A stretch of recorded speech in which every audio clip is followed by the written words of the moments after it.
But we're going to Brazil Friday for the Packers and the Eagles. I'm excited for this one because I'll just let you know my favorite pick of the week is the Eagles. I got them at 1.5 earlier in the summer, and the more and more I like this, I'm higher on this Eagles team than I think most people are, which is kind of weird to say because they're the favorite to win the division. But like I was saying earlier, I believe it's society's like, what have you done for me lately? And everyone remembers how the Eagles just crashed and burned. We found out now over the summer, Diana Rossini was talking about it. One of the worst kept secrets was that Sirianni and Hurts, they don't like each other. They don't get along. It's just like a business relationship. But when you're an NFL quarterback and the guy that's calling your plays and, you don't have a good relationship with him, it's no wonder that they lost 5 of the last 6 going down the stretch and got embarrassed by the Crickets Bucks in the playoffs. Right. But people forget they did start off 10-1 after that Super Bowl appearance, which is, this is still a solid team. They got all those young defensive players. They bring in 2 new coordinators. You got Kellen Moore, who the GM came in and said, hey, Sirianni, if you want to keep your job, you're going to let go of the play calling. We're going to leave it to Kellen Moore, which I like Kellen Moore. I think he has all these weapons. I don't think Hurts is anything spectacular as a quarterback, but I think he's a good game manager. So I'm curious to see what they're able to do. You could argue, which is kind of crazy to say that the Bears have the best 3 wide receiver combo in the league. You could also argue the Eagles now that they brought that guy over from the Redskins. And then you got Smith and Brown, and then you bring in Saquon. So I'm excited to see this offense, but the defense too. They brought in Vic Fangio, solid defensive coordinator, one of the best in the league, in my opinion. And you got all that young, you got the veteran players on that defense, but you also got all those young Georgia players. Didn't really mesh together last season. Maybe he can get that to work this season. But I like the Eagles here, and I'm just down on the Packers because everyone's telling me that Jordan Love's the next Hall of Fame quarterback that we're going to see or whatnot. And everyone, I don't know. I've seen the NFL so much that one season, you got to do more than one season for me. Maybe Love ends up panning out. I'm just lower on Love because everyone's hyping him up. So this was actually a great matchup for me. I like the Eagles. Maybe I'm biased with my opinions here, but I like the Eagles in this one. What about you, Robert? Yeah, I lean Eagles as well. The public is heavy come in on the Packers. That was earlier in the year. The money was coming in on the Eagles, but once it actually opened up for real betting, the public loves Green Bay. So those credits to the sports books, they nailed that. They weren't nervous about taking all that Eagles money in the offseason. It's hovering around 3. I think you'll be able to get it below 3 as the week progresses. Is it? Yeah, at certain places right now it's at 2.5. 3 is obviously a key number. You hit it 10% of the time in NFL. So FYI on that one. What's interesting is even though it hits at 10% in the NFL, because of how much they juice moving off that 3, if it's 2.5 and you want to buy a half up, or it's 3.5 and you want to, or you're at 3 and you want to buy it up to 3.5, they make you pay such a premium that you lose money on that more often than not. It's like teaser bets. So many of these sports books have made teasers unprofitable by jacking it up 6-point teasers minus 130 at a bunch of sports books. It's like, okay, you're not going to make money very often on that. It'll be interesting to see if they, with the expansion of sports betting, do sports books in order to be competitive finally compete? Because out here in Vegas, they don't really compete. Everybody has the same line. Everybody puts out the same odds. There's very little movement between books because they realize there's better value in just ripping off the public than there is in actually competing like a normal industry would. Like they started out. Sports books were called that because they were literally separate shops that were not inside casinos. Those little, places around town that back in the 60s and early and throughout much of the 70s and even 80s. It was the Stardust brought sports books into the casino, and they popularized it by doing the TV show. Frankie Rosenthal, one of the great handicappers of all time, portrayed famously by Robert De Niro in the movie Casino. And that's what made casinos bring him in. Casinos still see him as a loss leader. They still don't care about their sports book.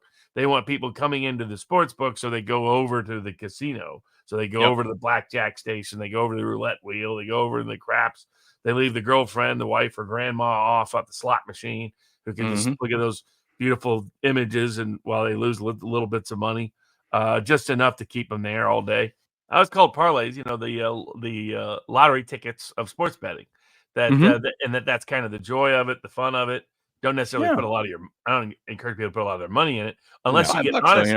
Unless you get honest parlay odds, But it's always fun to have a little bit. I mean, a friend of mine, Kelly in Vegas, famous for her 3-pick underdog parlays during college football season every year.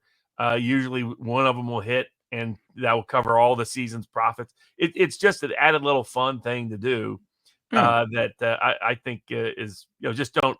It's like a lottery ticket. Spend $2 on it. Don't spend the week. Yeah, it's why people buy it when it gets to $1 billion. It's like, well, I'll throw $2 and see if if I'm odds are in my favor this time. Finally getting those true odds on that thing. Finally. So, anyways, back to the Eagles here. The other interesting thing here is, it is a lot of the lines these days are increasingly set with an eye to the teaser odds. So, like, what does the line move by 6 points? It's like, why is the Bengals hanging around 8.5? Because they're getting it would scare me if I was a Bengals bettor, because books are basically begging people to bet the Bengals minus 2.5 because they know they're going to get a ton of those teaser odds. So when they get nervous about the teaser odds, they move it off they move it off of that key.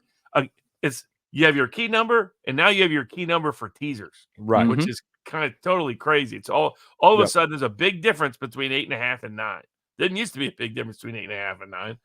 Mostly dead numbers in the NFL. Yeah. You'll see, like, at the beginning of the week, they'll open the lineup, and then the books will realize, oh boy, we're nervous. There'll be no news, and they'll just move an 8.5 to like 9.5 just to cover the teaser protection. That's exactly right. And the most common teaser is a 6-point teaser.